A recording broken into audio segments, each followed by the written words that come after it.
It sounds like the plot of a horror movie. An evil father kidnaps his own daughter and holds her hostage in a secret underground bunker for 24 years. But for Elisabeth Fritzl in Amstetten, Austria, it was no movie. She was only 18 when her father Joseph locked her up in August 1984, but he hatched his plan 17 years before that.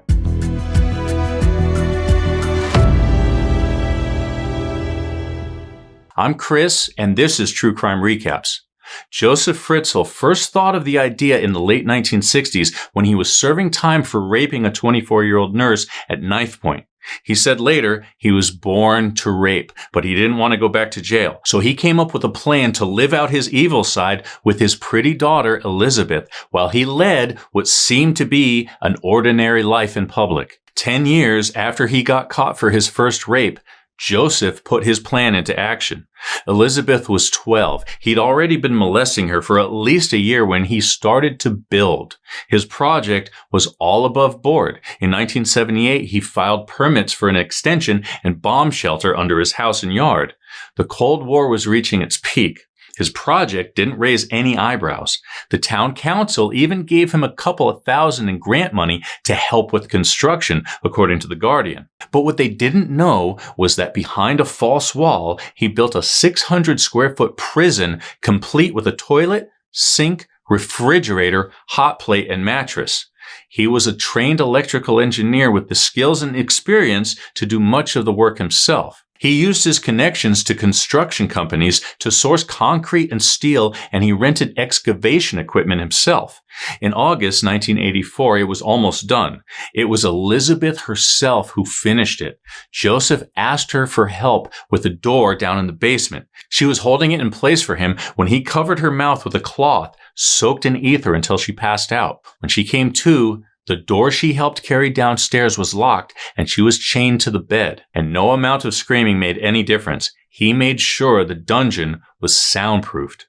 8 locked doors stood between her and freedom. The main door was 3 feet high and 2 feet wide. It resembled what you might find on a vault. It was metal and reinforced with concrete. The thing weighed more than 600 pounds, and if you did find its hiding place behind a bookshelf in his workshop, you wouldn't be able to open it without the code. There were no windows in his dungeon and no chance of escape. But he wasn't taking any chances. She was in chains for 6 months. The only reason he released her was because, as he said, they were hindering his sexual activity with her. The rapes started the day after he locked her in.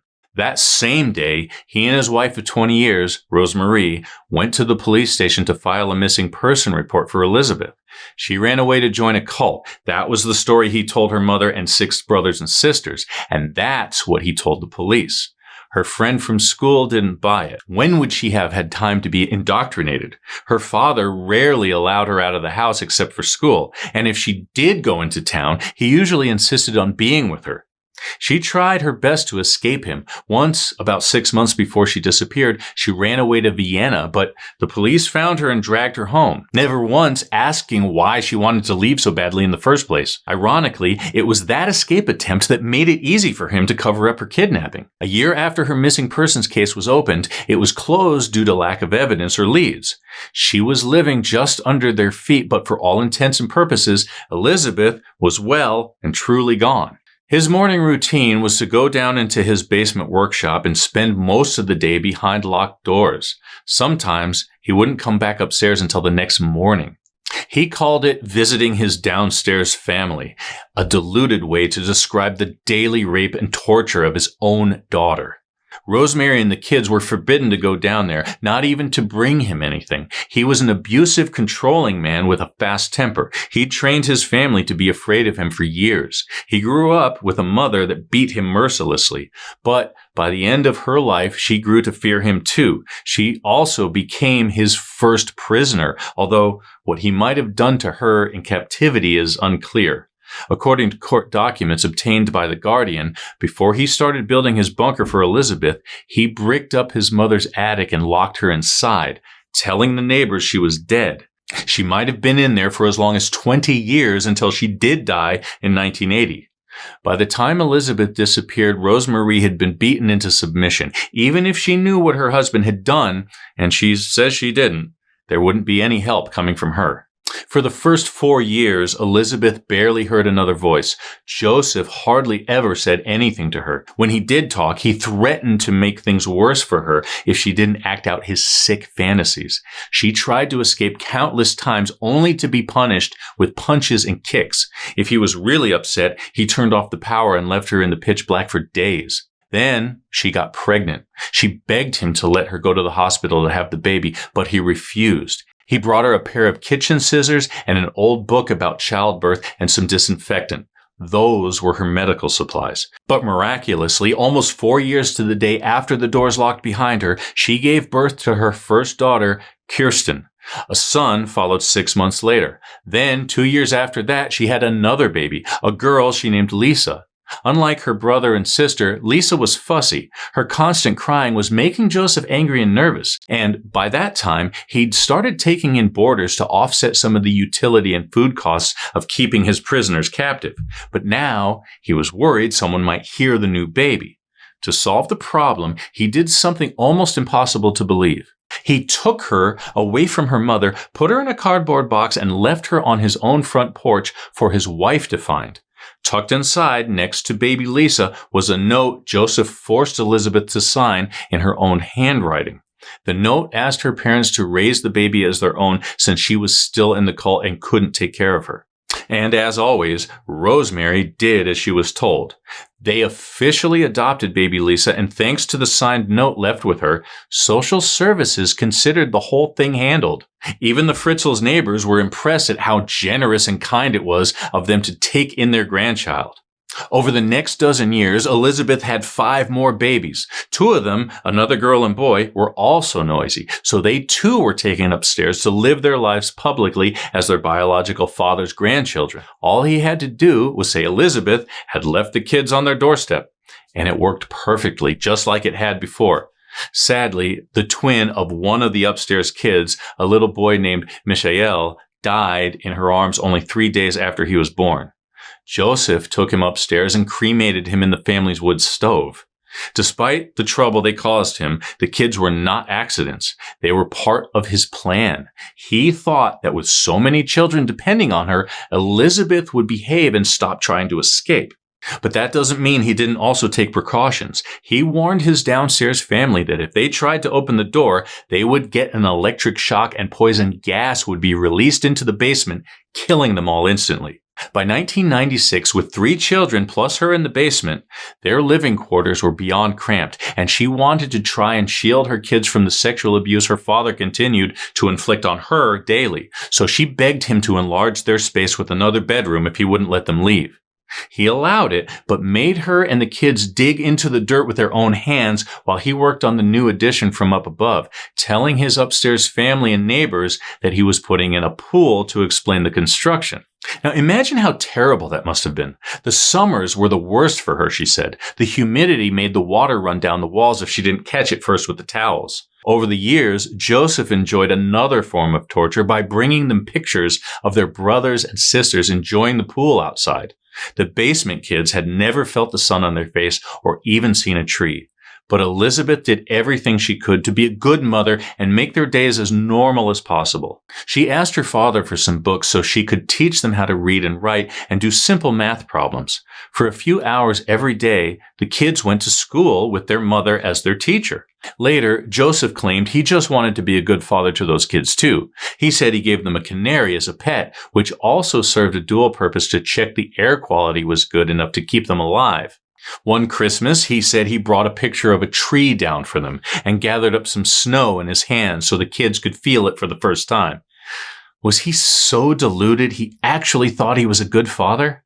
Yes, and he managed to convince himself that his sick relationship with his daughter was consensual. Later, the police calculated he must have raped her at least 3,000 times, and still, that wasn't enough for him. He'd left his job as an engineer shortly after he locked Elisabeth up for good. He wanted a career with flexibility and without a lot of questions, so he started investing in real estate, and since he was so well respected in the area, he made a lot of money doing it. With his income and the money he got from renting out rooms, he had the money to travel. But these weren't loving trips with his wife and upstairs family. They stayed home while he and a friend went to Thailand twice. Once, this friend of his saw him buying an evening gown and erotic lingerie to take home with him, but the items were for a much smaller woman than his wife. When he saw he'd been spotted, Joseph got angry and said the things were for a girlfriend he had on the side and not to tell his wife. When he was going to be gone for a while, if he was feeling generous, he'd leave Elisabeth and the kids food. But once while he was away on one of these trips, the power went out and they were trapped in the dark while their food spoiled without refrigeration for days. By 2005, she'd been trapped in the dungeon for 21 years, and Joseph was in his early 70s. How much longer could he keep it up? His double life, that is. And if anything happened to him, all hope would be lost for Elisabeth and the kids. He'd planned her kidnapping so well that no one knew there was an entire family living under their feet. Even Joseph was wondering what kind of an exit plan he could put in place. There's some indication he may have been considering letting them out in exchange for her willingness to go along with a lie that she had come home from the cult with 3 more kids in tow. But of course, in his mind, there was no hurry. It was just something to think about. For 3 more years, he kept up his routine, going back and forth between his upstairs and dungeon families.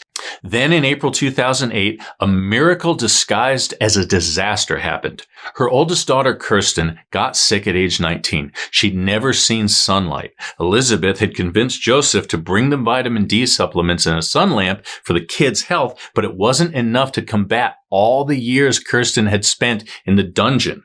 Without light and fresh air, she contracted a life-threatening kidney disease. Without a doctor, she would die.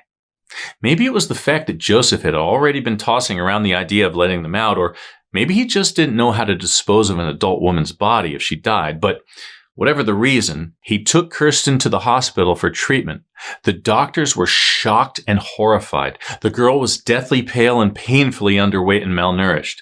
And her illness was puzzling. It shouldn't have been possible for a teenager to have that type of kidney failure, and yet the girl was in a coma in front of them. Joseph said she was his granddaughter, but any other questions were met with anger and aggression. So they called the police. To them, he admitted that the girl's mother was his missing daughter, Elisabeth, and he used the excuse that had served him so well 3 times before. He said Elisabeth had sent Kirsten home from the cult because she was sick. He just wanted the doctors to treat her so they could go home. But they got suspicious when they couldn't find any medical history or even a record of her birth. They insisted on seeing her mother. When he claimed he didn't know where she was, they asked the media to release statements begging her to come in and help her dying daughter. By this time, Joseph had given the dungeon family a TV, so Elisabeth saw these news bulletins for herself, and she was wild with the desire to go to her daughter. On April 26, 2008, about a week after Kirsten got sick, Joseph snuck his daughter out of the basement in the dark of night and took her to the hospital. If the medical staff had been alarmed at Kirsten's condition, they were speechless when they saw Elisabeth. At the time, she was only 42, but her time in trauma underground had aged her 30 years, and she was missing most of her teeth. At first, Joseph wouldn't let her out of her sight, and she was afraid to answer questions. But when the staff noticed the strange control he had over her, they called the police and separated the 2 of them. Once she was alone, Elisabeth told her story, starting with a promise from them that she would never have to set eyes on her father again. When they heard the truth of what really happened to Elisabeth in 1984, they forced Joseph back to the house so he could release the 2 other kids from the dungeon before he was thrown behind bars. By way of defense, he said he did it for her own good. He said she was getting into a lifestyle of drinking and drugs and running away, so he wanted to lock her away from the world to save her. In a private room, Elisabeth recorded her testimony for the jury. It took 11 hours for her to tell it, and the details of her daily life were so gruesome they could only listen for an hour or so at a time. Joseph spent the entire time in court with a blue notebook in front of his face so no one could see his expressions and the media couldn't get pictures.